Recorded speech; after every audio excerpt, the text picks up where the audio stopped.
say the truth to them in love.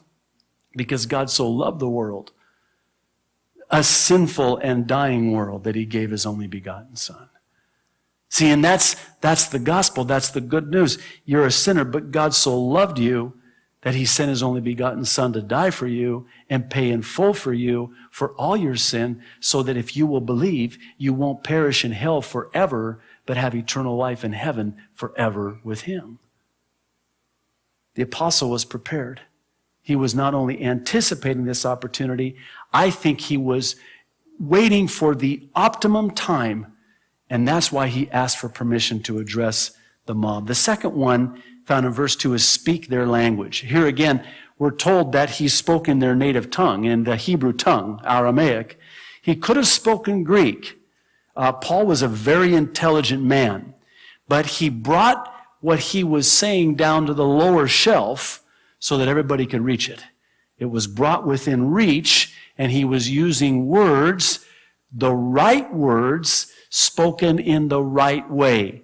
And we talked about this a little bit last week. I won't spend a lot of time on it, but be careful the words you choose to use, because the unregenerated mind cannot discern the things of the Spirit. So when you start using spiritual words, you're speaking an entirely different language. You're not speaking their native language, and they won't understand what it is you're saying. And it's easy for us as Christians to do, because we use the Christian words. Don't use the Christian words. Use words that they understand. Bring it down to that shelf where they can reach it. You know, don't, and again, pastors are the worst at this. I mean, we use these big theological words, you know, that we learned in, you know, seminary or Bible college. By the way, I've never been to a seminary or a Bible. I've been to a cemetery. I've never been to a seminary. And I've never been to a Bible college. I've taught in a Bible college. But listen, you know, it's not how much you know.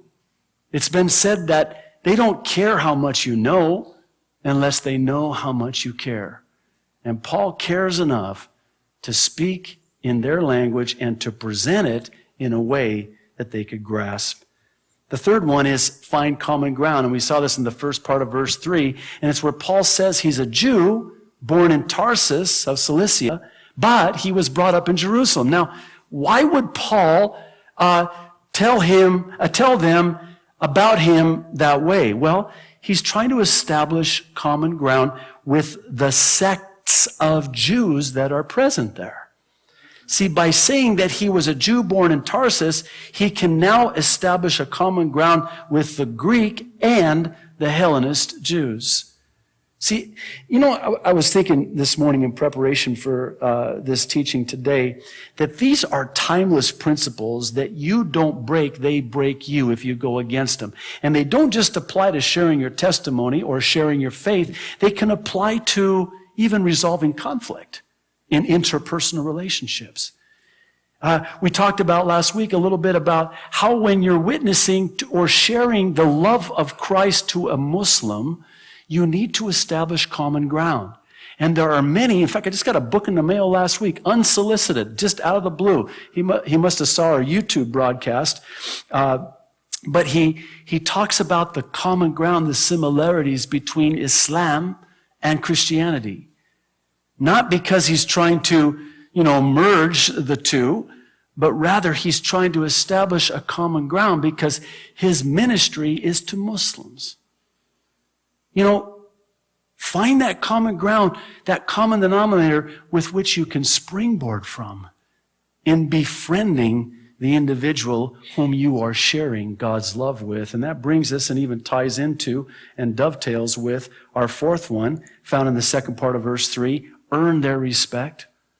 Earn their respect. See, when you take the time to find common ground, what are you saying to them? I care about you. I want to establish a relationship with you, and I want to earn the right to share this with you. I want to earn the respect to share this with you. Now watch what Paul does here. Again, it's just brilliant.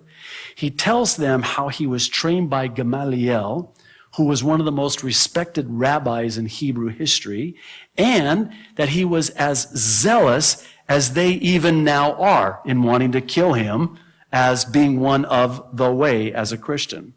In verse 4, he says, I was so zealous that I used to persecute, imprison, and even kill those who were followers of the way.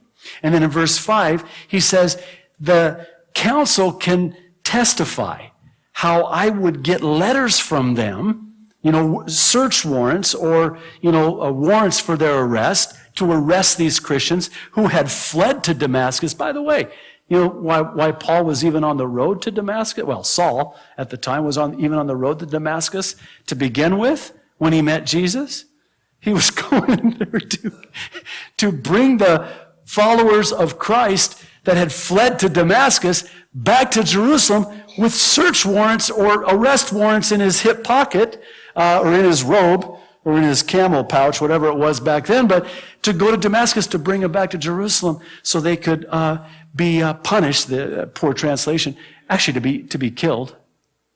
Paul would, at his hands, with a stroke of his pen, would kill Christians. And he's telling them that and saying, I was that zealous, like you are now.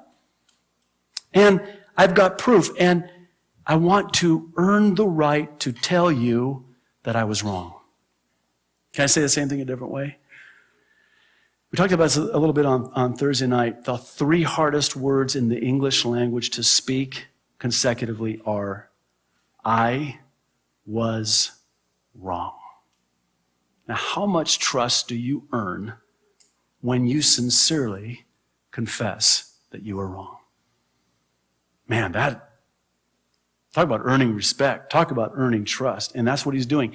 Paul is disarming them and earning the trust from them all at the same time. He's disarming their hostilities.